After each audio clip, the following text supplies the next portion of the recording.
So now we're going to move into panel session 3, Measuring and Understanding Daily Life. The chair for this session is Sarah Flood.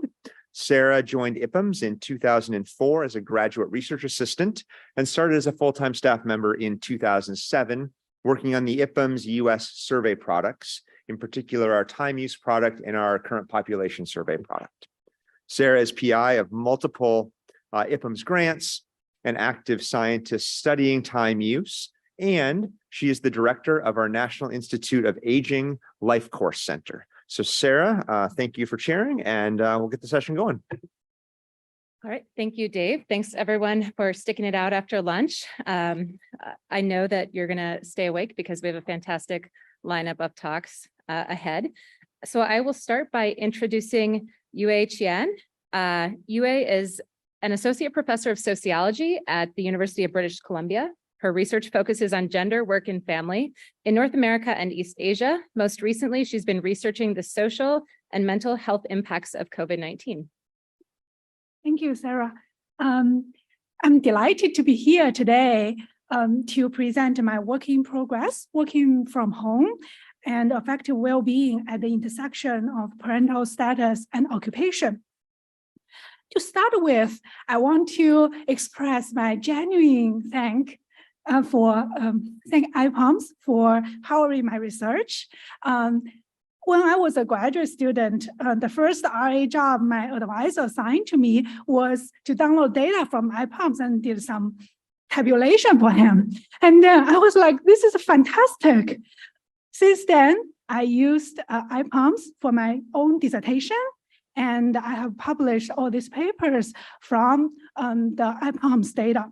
So I really want to thank IPUMS team for powering my research, and I know for powering so many of our studies. And back to my current presentation, the work I'm going to present today is joint work with Dr. Wen Fan. She is Associate Professor of Sociology at Boston College. Actually, she got her PhD in sociology from the University of Minnesota, and she was an active trainee at the Pop Center here as well. Because I only have 15 minutes, and I know everyone here is enthusiastic about data, so I only have one slide for background. We know that the COVID-19 pandemic led to an unprecedented expansion of working from home. So we wonder, as millions of workers moved to home working overnight, what happened to their well-being? Wen and I examined the work location and affective well-being before versus during the pandemic, and we did so at the intersection of parental status and teleworkability. So I will introduce this concept later, but basically the measure capacity to be done from home. Our research is powered by IPUMS. We use American Time Use Survey, American Community Survey, and current population survey from the IPUMS, and we also supplement our analysis with data from the Oxford COVID-19 government response tracker. So our main analysis draws on about 9,000 American Time Use Survey respondents in the well-being module. They are of working age, aged 18 to 55 years, and we excluded self-employed respondents because of the distinctive nature of self-employment, and we only included respondents who reported at least one work activity episode on the diary day to determine the work location, and we excluded a small share of respondents who reported episodes of both working from home and working away from home on the diary day to simplify our analysis. And this share remained pretty constant, around 10%, both before and during the pandemic. And our main dependent variable is negative affect. So this negative affect measures the respondents' affective well-being during the diary day, and it's a weighted average of 4 affective dimensions: sad, stress, tired, and a reverse coding of feeling happy. So this variable ranges from 0 to 6, with higher values indicating higher levels of negative affect. Even though negative effect sounds very subjective, but a lot of research has shown that this momentary affective well-being can predict subsequent health conditions measured by biomarkers and mortality.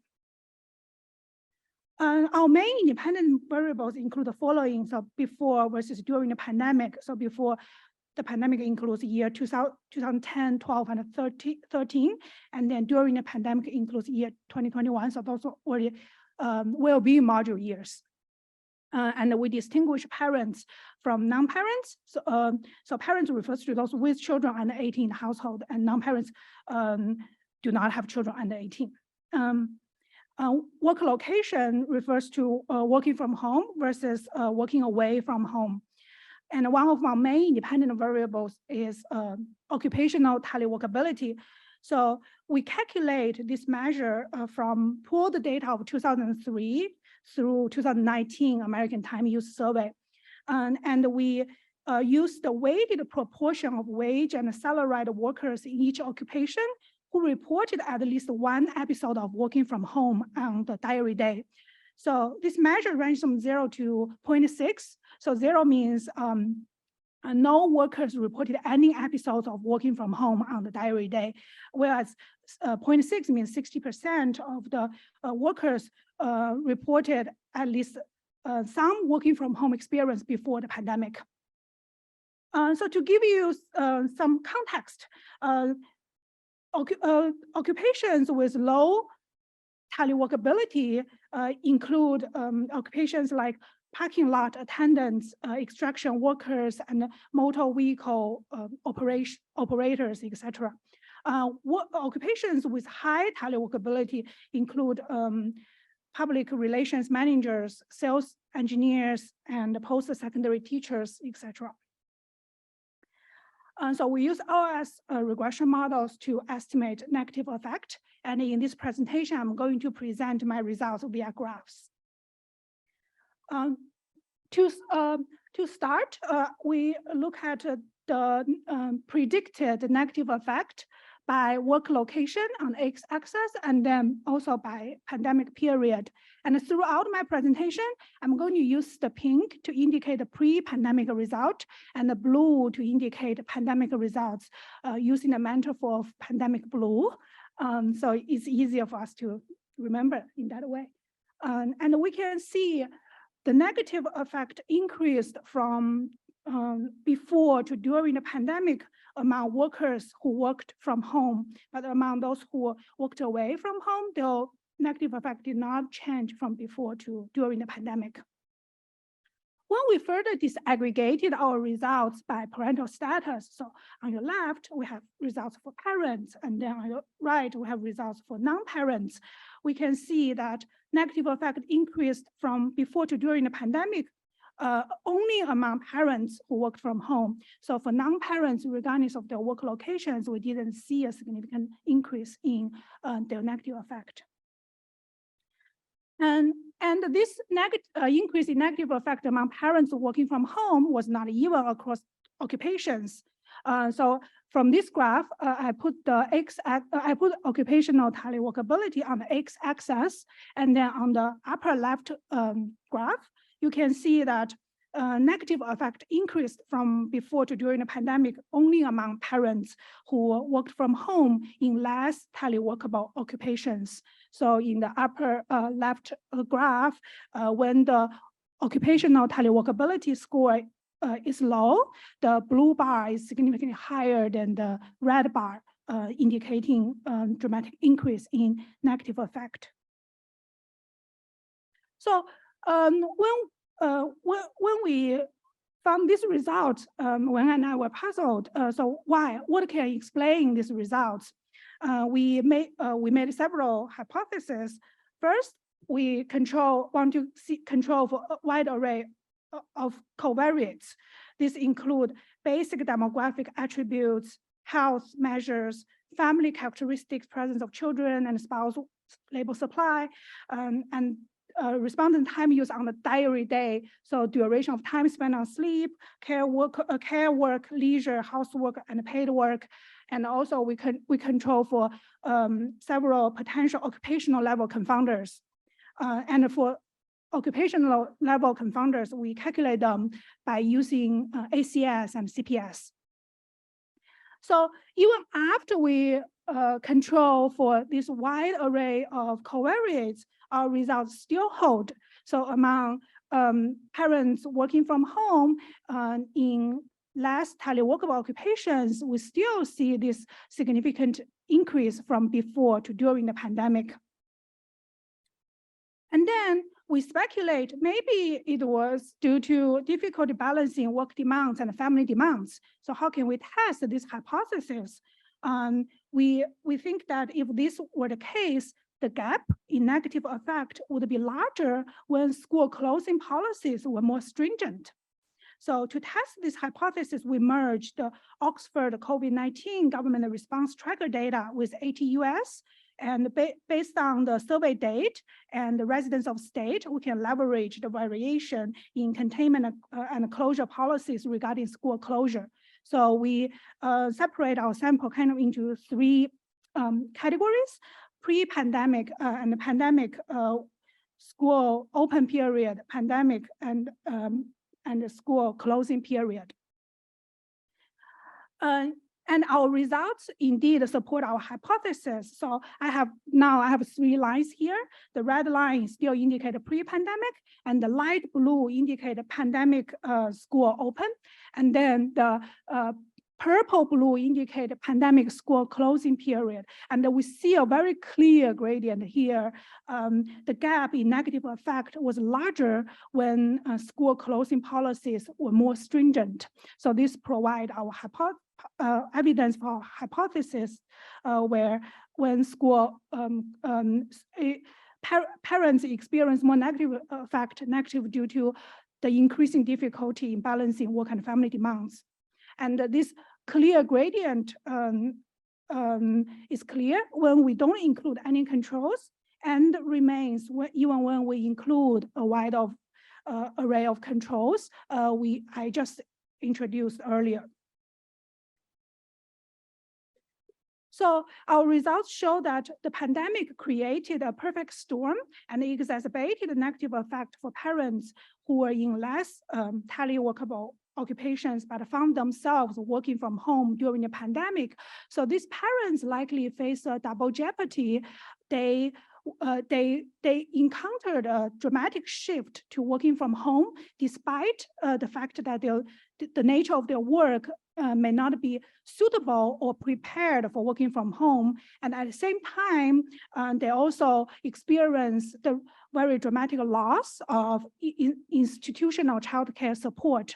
So our research highlights the implications of weak childcare infrastructure and weak workplace support for parental well-being.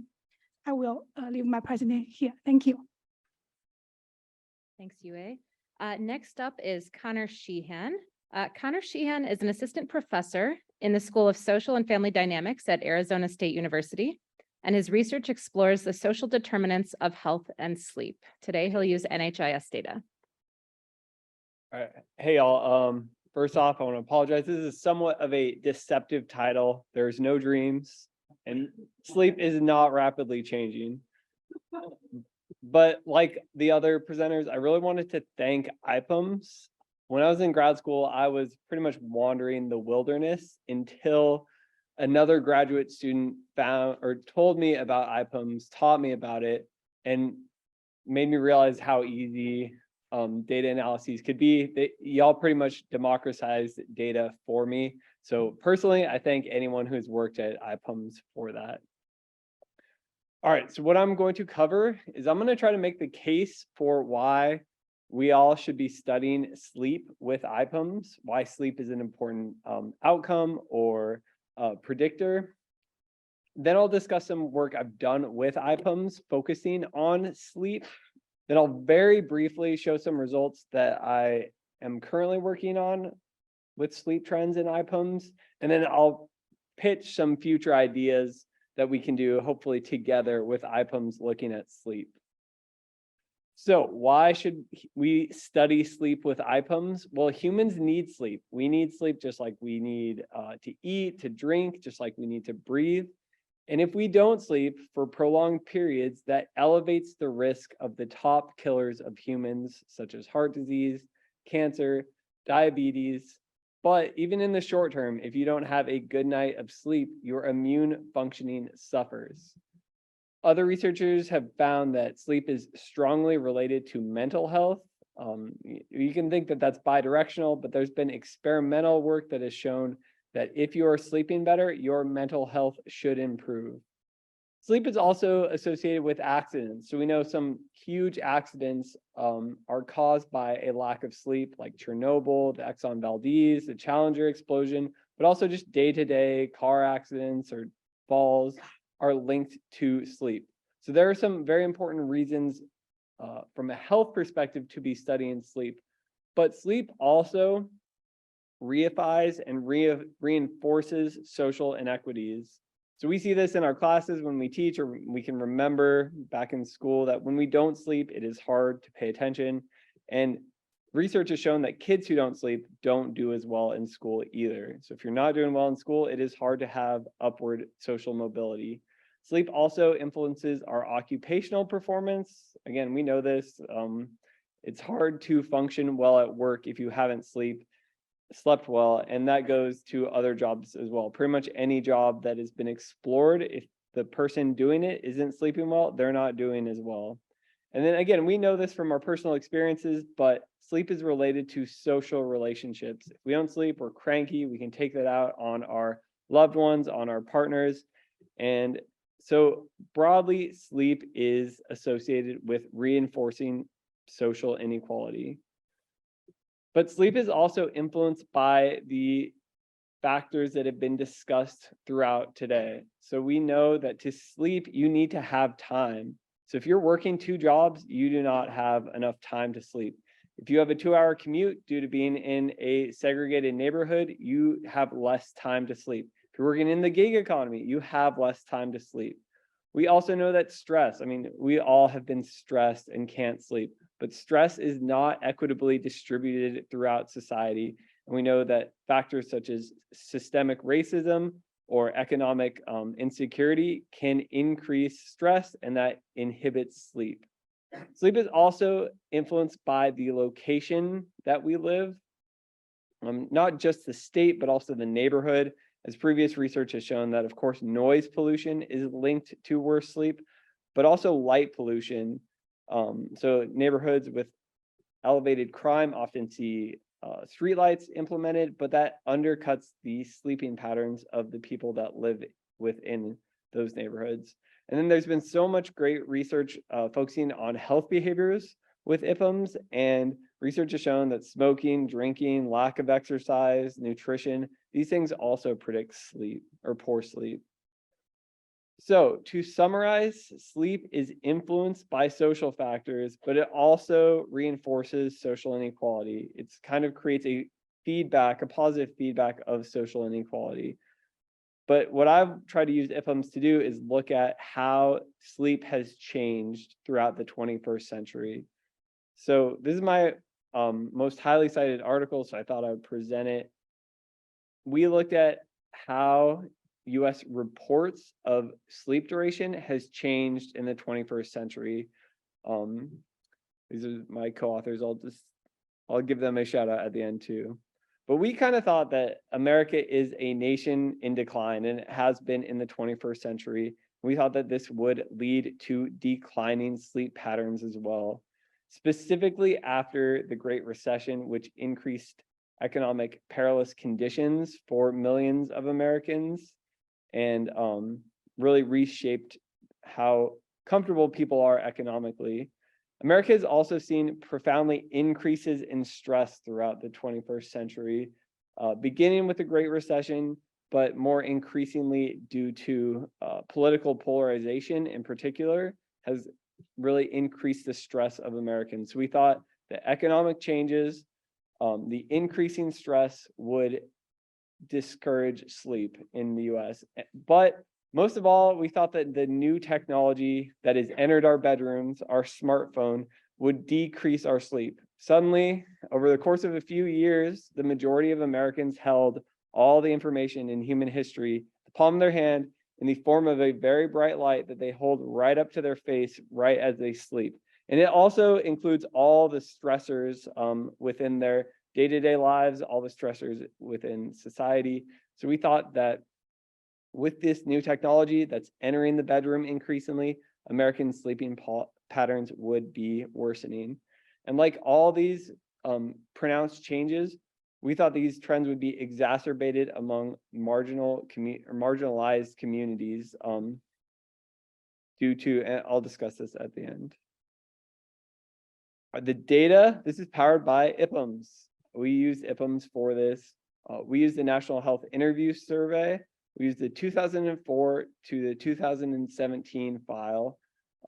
These are the years that the NHIS collected sleep duration for the sample. So the NHIS is a nationally representative survey of households in the United States, non-institutionalized households in the United States. And then within each of those households, one sample adult aged 18 or older is selected for detailed questions, and they are the ones that are reporting their sleep duration.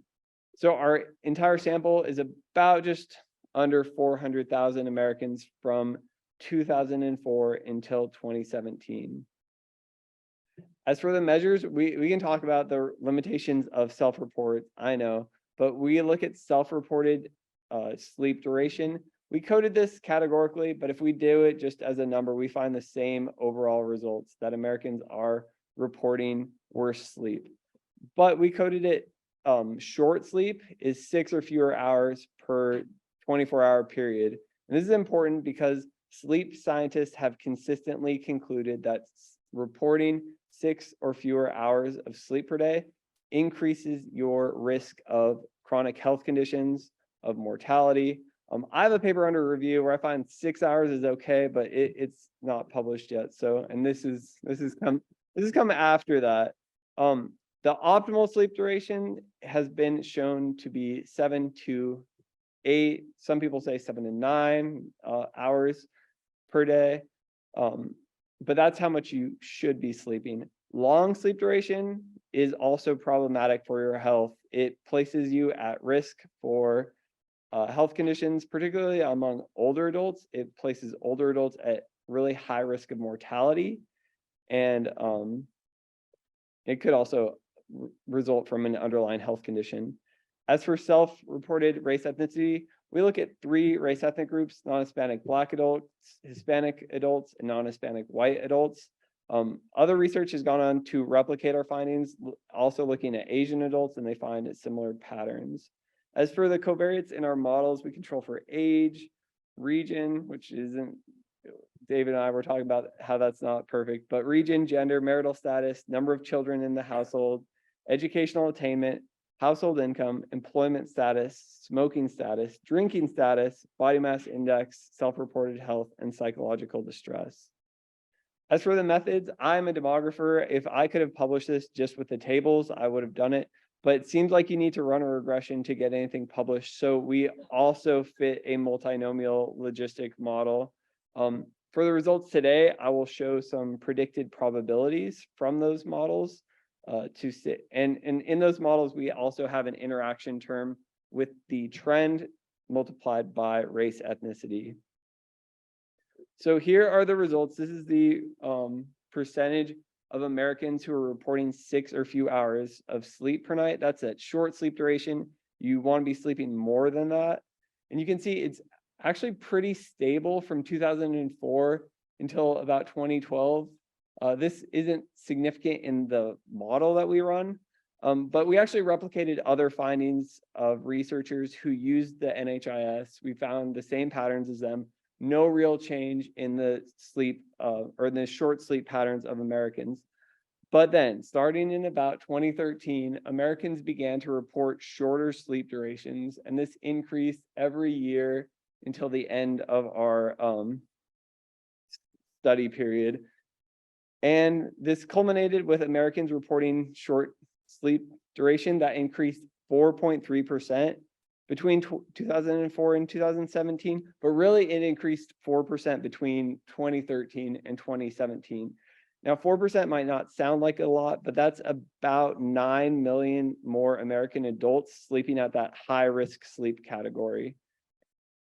We also looked at race ethnic differences. Some real quick things to point out. You can see that Hispanic adults are actually advantaged in their risk of short sleep duration at the start of the period. But starting in 2013, this is also when the interaction terms started to become statistically significant. We saw this reverse. And by the end of the study period, Hispanic adults were actually disadvantaged in their sleeping patterns compared to non-Hispanic white adults. Black adults were significantly disadvantaged in their sleeping patterns throughout the period, but we saw a disparity widen significantly, and this began in 2013. Some media covered this article, and I thought they made a better chart than I did, so I took it from them. And you can see how just profound these increases were. So Black adults increased from 34% in 2004 of the short sleep duration, all the way up to 41%. So huge absolute gains, relative gains, those are non-trivial. Hispanic adults, their short sleep duration increased from 26% to about 33%. And white adults, their sleep pattern increased from 28.7% to 31%. So it increased only slightly. So to summarize the findings, we found little change in sleeping patterns from 2004 until 2012, but then significant increases in reports of short sleep. Now, we included all those controls. We couldn't explain why, so we are forced to speculate why that is. Again, we think it could be due to the rise in secular or societal level stress that really started with the Great Recession. But the further away from this paper I get, the more I wish we would have emphasized the importance and the adoption of smartphones for disrupting sleep. We found widening race ethnic disparities in sleep duration. This could really be a canary in the coal mine for future health outcomes, given the importance of sleep for health. This is some new work I'm doing. It is currently under review. I'm looking at cohort differences, particularly in midlife and older adulthood. And what I'm finding is that those born in the 60s in particular, this is the probability of short sleep. Again, their sleep is very bad compared to the cohorts that were born after them, even at the same age level. And then I hope I don't get in trouble. This data is from the Health and Retirement Survey. It's not from IPUMS, but we found very similar patterns using an insomnia scale. People in that birth cohort are not sleeping well. And these are some future ideas I would love to work with IPUMS, with y'all on. I'm not sure if it's an age period or cohort trend that has really occurred in the 21st century. I would like to look more. I also want to look at younger adults, specifically people who just came to young adulthood. We know teenagers in particular aren't sleeping well. So if they aren't sleeping well in younger adulthood is an important area for future research. And then using the ATUS, looking at sleep inequities before, during, and after the pandemic, comparing the disparities in the NHIS and the ATUS, and then also using the DHS to look at sleep and social mobility. So with that, I'm out of time. I want to thank y'all, thank my collaborators, my funders. I'm not on Twitter anymore, but there it is. If you want to email me to work on sleep stuff, please do. I'd love to work with y'all. And thank y'all. Our next speaker is Dan Hamermesh. Dan Hamermesh is Emeritus Professor at the University of Texas at Austin. His research on time use, labor demand, academic labor markets, and unusual applications of an economics, for example, to beauty, sleep, and suicide, is published in over 100 refereed papers.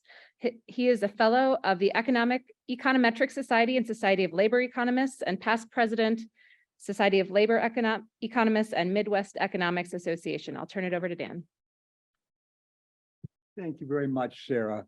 Let me get the paper up here just a second. This paper is it's a Monty Python paper, something completely different, I think. And it's with George Borjas, who recently retired from Harvard University's Kennedy School. Before doing and talking about the paper, though, Sarah invited me to be on this panel. I said to myself, well, gee, I've hardly ever used the IPUMS. Okay, so I decided to go back to the website and see how many extracts I've made from IPUMS. And I realized ATUS is the main one. There's only 71 there. I've also done CPS extracts. And I also a couple of times used ACS extracts too. So it's over 100. And yet it seemed to me like I've never used the darn thing, which I think is a tremendous tribute to the IPUMS because it becomes second nature to one. It doesn't take much time. And that to me is its greatest strength. It's something that makes life easier for people attempting to do research like me. Okay, now I'm going to talk about wage differences by gender. We also do race, but I'm not going to present table or figures on that. And also talk about wage and income inequality. The main point is, people should know this here, this is a table of CPS rotation groups. I'll scream so you can hear me without that. You can see that the ASEC, the March and Supplemental Economic, whatever it's called, here are people who are going to be using them in month, sorry, I need this. People who are in the March CPS in month 5, 6, 7th, or 8th of their rotations. We're also in the CPS in months 1, 2, 3, or 4 the previous year. So for example, somebody in his or her 8th month in the ASEC was also in year T-1 in January, February, and March. And they were also in, because month 5 for them, they were also in the CPS in December 2 years ago. What we're going to do is match these data to get a panel of people who are in the ASEC, and we also know about their behavior in the labor force in year T-1. We're going to match them. Let's go back here. We're going to match them. We're going to worry about how good is the match. It turns out 2% of people either aged more than 2 years or aged less than -1 year, which is not easy to do, regrettably, or they changed their sex. About 2% of people did this. We throw them out. We can't think about that. And there are a lot of other problems I'll get to at the end. Our focus is on, given this panel we created, are there errors in weeks worked? I would argue that in the ASEC, I'm asked to say how many weeks I worked last year. Okay. And yet I also have information on your work time when you actually did it in the CPS in the year before. Are there inconsistencies? Or what would be an inconsistency given that we only observe you in 4 months in the CPS in year T-1? Well, if I say I worked in all 4 months in the basic CPS, and yet a year later I say I worked less than 16 weeks, something is fishy. Okay. Obversely, if I say I never worked in the 4 months that I was in the CPS basic, and I say next year that I worked more than 36 weeks, that's also fishy. But these are obviously nonsense results. The question is, A, how many are there? B, does it matter for anything that I as an economist, maybe other people too, care about? So let's look at this. This is the error measures here. And as you can see up there, among all workers, it's about, for women, it's about 6%, or 8% rather, rising. For men, it started out lower, and now men and women are much more similar in terms of their errors in this measure. We've achieved inequality, total equality of errors on something that shouldn't happen in the first place. Okay. I don't know if those numbers are large or small. I mean, the more important point is that one of them is rising over time. If you want to make comparisons over time, this should be worrying you a bit. More important, I would argue, is down here for people who say they work between 1 and 3 months. In other words, in 1, 2, or 3 of the 4 CPS appearances, they say they were working during the reference week. And among these people, the error rate, these totally illogical inconsistencies, that's astronomical and rising over time also, which is very disturbing. Okay. The question is then, does it matter for things that you and I care about, namely wage inequality and wage differences? So let's look at it here. First of all, in terms of the female-male wage difference, the wage here being the income wage reported in the ASEC, and we'll do this directly out of the ASEC after adjusting for all the covariates, most of which Connor talked about. He had more than we do here, but usual education, age, blah, blah, blah, industry, occupation, race, ethnicity, etc. It makes no difference, the adjustments. You could do this on the raw data, you get the same thing. So this is the ASEC measure of the female-male wage, which we know is rising like crazy over this 40-year period. This is the basic CPS measure, which starts off with more inequality, but winds up actually the same. In other words, making this adjustment, getting rid of these errors, suggests that in fact, wage differences between women and men have narrowed more than people thought. Indeed, we calculate the effect of the difference here, and it winds up being about 4 percentage points more narrowing than you might have thought. Is that big or small? I don't know. I mean, it's not insubstantial. We also look at wage inequality here. This is all workers, looking at the standard deviation of the log residual of the log wage. And those run regressions of log wage against everything, and look what happens. Here is the ASEC measure, which implies a little bit of rising inequality. Here is the CPS basic measure, which implies just the opposite. Now, the differences aren't as big as you might think, but we look so much at sort of the macabre-esque, is it above zero or below zero? And the answer here is one suggests a rise, that's what we're used to. This suggests a fall. Which is it? I don't know. I think this is more correct, getting rid of errors, but I'm not sure. That has to do with all workers. What about the majority of focus in the economics literature is on full-time year-round, FTYR workers. And I think sociologists look at the same thing. So let's look at the same thing here and worry about this. The question for full-time year-round, full-time, I assume means working all year. Pardon me, year-round means working all year. Full-time means 35 plus hours, right? I mean, it's arbitrary. It could be 40, could be 30, but 35 plus is the usual. So we're going to try to look at that. In the ASEC, you say, what were your usual hours last year? That's one of the ASEC things. And in the CPS, we have your actual hours. Could there be an error? What if I say I worked 35 plus hours in all 4 CPS appearances, and the ASEC, I didn't usually work 35 hours or more?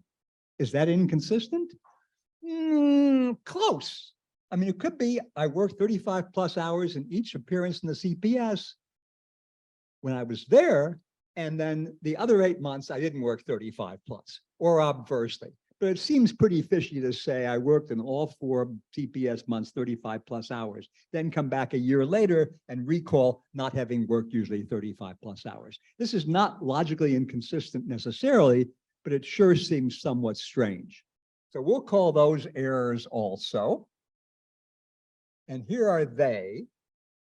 And again, we have men and women. And you may have had it mislabeled before. Here are the women rising up to look just like men. By 2020, the average was 15% of the so-called full-time year-round workers. This is also not small. And the fact it's changed over time by gender suggests that maybe if you look at this gender differential accounting for these errors, maybe you get different results. Okay, so that's what we do over here. So same shtick for all workers before, now for full-time year-round workers, and you can see they're pretty close. FTYR star is the intersection. These are people who say they're full-time year-round in the ASEC and who say they're full-time year-round implicitly in the basic CPS. This gets rid of people who might be inconsistent in one way or the other, either on weeks worked or on hours per week. And here too, the basic suggests more of a rise in the female-male wage difference than in fact, probably the basic suggests that. The FTYR is pretty much the same. That number down here, it suggests a bit of a rise in women's well-being in the labor force compared to what you usually see. Now, the one thing I haven't done here, which we're doing it right now, is people usually use the ORG, the outgoing rotation groups, both sociology and in economics.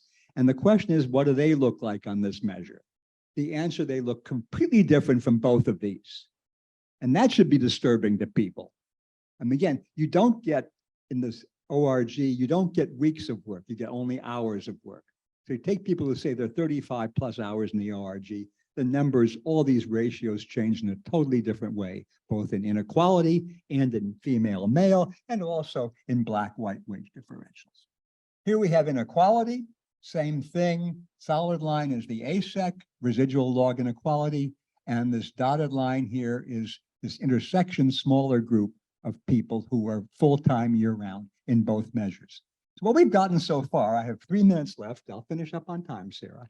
What we've gotten so far is that the extent of errors is huge, and it appears to matter, although less so for full-time year-round workers. But we haven't gotten to the real problem, which we really are working on right now. And I had not realized this, despite using these data forever.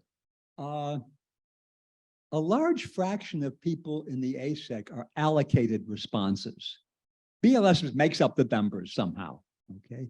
This was 10% in the early part of the 20th century. In the last 10 years, it's risen to 20% of the sample in the ASEC is allocated.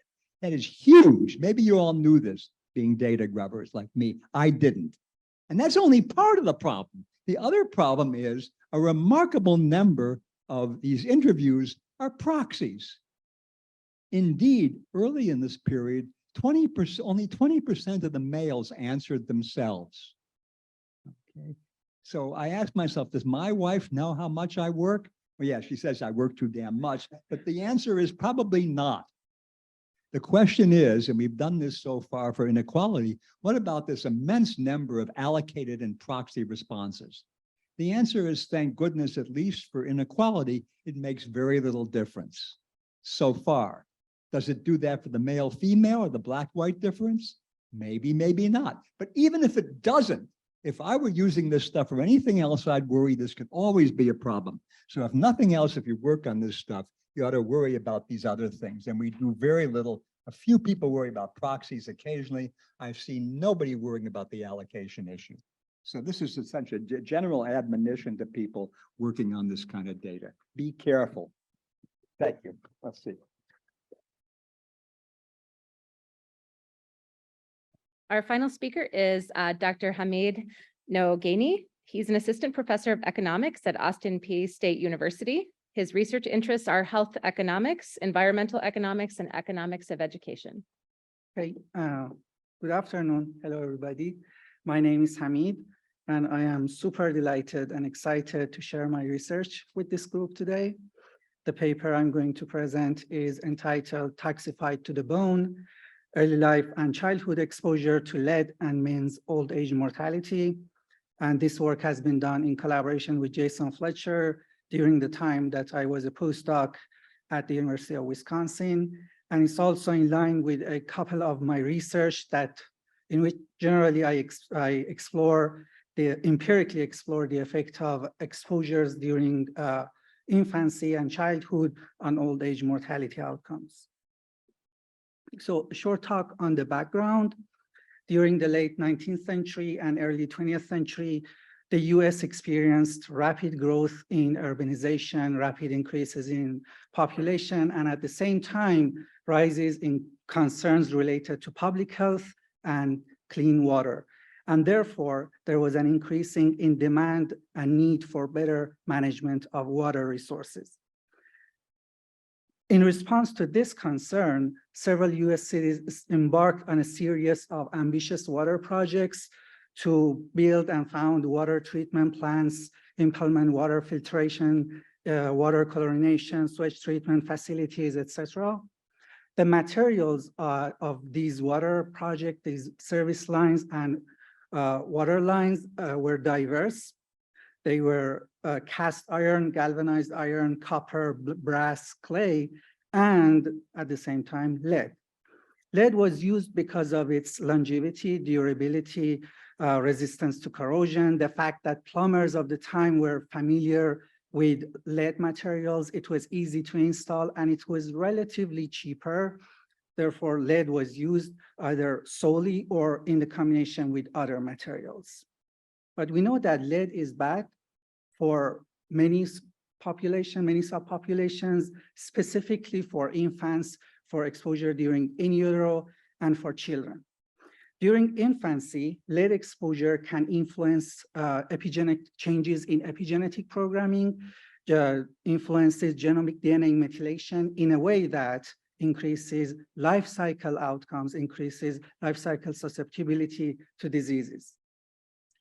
Another pathway that lead exposure can affect outcomes later in life is by reduction in cross-hemisphere neural connectivity, that in a way that it affects cognitive ability during infancy and cognitive development during childhood and regulatory functions. So changes in circadian rhythm, changes in autonomous nervous system regulation, changes in emotional regulation, etc.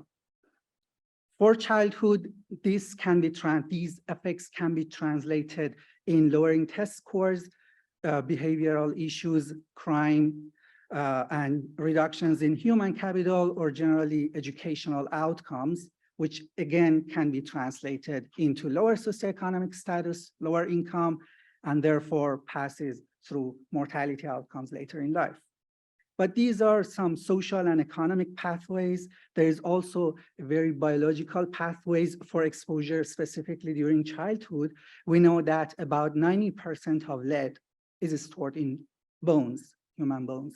And we know that bone development is disproportionately concentrated during early childhood.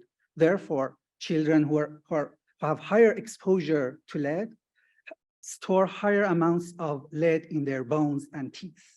Now, during old ages, when individuals face reductions in bone density, lead is re-released into their bloodstream and they become internally re-exposed to lead during old ages. So it comes with all the adverse effects again when they face old age and reduction in bone density. That's also a biological pathway. And so either from a social or biological pathway, we know that theoretically we should expect that lead exposure during infancy and childhood affect old age mortality outcomes. Now, there's a narrow strand of research that does that. For instance, LEAD 2022 uses health and retirement study data that is linked with the 1940 full count census. They examine the impact of lead burden during childhood and infancy on old age cognitive outcomes. They use cross-city variation in materials of water pipes and service line as a source of exposure, and they find significant effects on later life cognition. Now, our research enters at this point, and we want to extend this literature by evaluating the effects on old age mortality outcomes. The primary data source that we use comes from death master files that reports death to male individuals born between 1975 and 2005. But a more important part, foundational part of the data source is the 1940 full count census from IPUMS. So IPUMS, I started pronouncing IPUMS, but in Wisconsin it became IPUMS. And last night it becomes IPUMS. So just, I don't know. So that's from IPUMS for now. So the death master files, the DMF data is linked to the full count 1940 census. And from 1940 census, we can use some cross-census linking rules extracted from Census Linking Project to link 1940 census observations back to historical censuses between 1900 to 1930 in order to infer city and county of birth and childhood of individuals, because that's an important variable in our setting. And again, for the further mechanism analysis, we again use the IPUMS data, census data of 1950 and 1970. And we restrict the sample to birth cohorts of 1880 and 1930. And we have information on water project and lead material of service lines for about 600 cities in about 400 counties.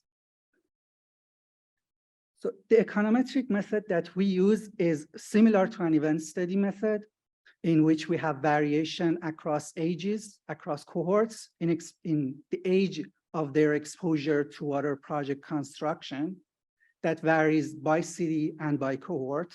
And also we have variation by lead city, whether the materials that the city used has lead or not. So we have the primary outcome is age at death of individual I in county city C, census region R, birth year T. And then we have this interaction of age at exposure with lead dummy variable. And we have some control variables for race, for father socioeconomic status and maternal literacy variables from historical censuses. So we can actually control for family covariates in this setting. And we have other fixed effects for county, city, region by year fixed effects, and in some specifications, we have trends, city-specific trend. So this figure here shows the main results of the event study. So just again, I should emphasize that it's similar to an event study. The vertical line that you see here is, it doesn't mean that for this cohort or for this age, the treatment is turned on, but it's just for a contrast group. I eliminated those with age at exposure for whom age at exposure starts at 11 and 12. For example, compared to these cohorts whose exposure start around 11 and 12, those who were born, whose age at exposure is 20, 19, 20, above 20 and 19 and 20 years, we observe 0 effects of lead. And then for above age 12, we observe some negative effects, but they are really small and insignificant. But the coefficients become larger in magnitude and significant for ages of about 0.1 to 10. And when we look at the in utero effects, purely in utero effects, so exposure from in utero and all the childhood, we observe the largest negative impact here. And this is the difference in difference estimation. In the next slide, I focus on a subsample of cities that used non-lead in the materials, in the service line materials. And there are 2 pieces of information in this figure. First, that there is no differences or significant consistent pattern of coefficients in the non-lead sample. And therefore, unfortunately, we don't, at least with this specification, with this sample, we are not finding any positive influence of water project in our non-lead sample. So this is the main effects, the effects of water project. There's no, but at the same time, it shows that our results are not driven by weird changes in the control group, because non-lead sample is the control group here.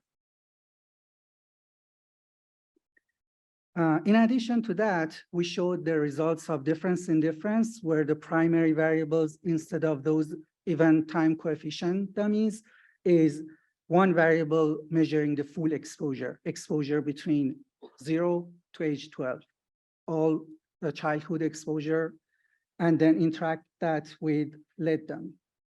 And then we observe fairly relatively robust coefficients. And in the fully parameterized model of column 4, we observe that for those who are fully exposed in lead cities, their longevity drops by about 2.7 months.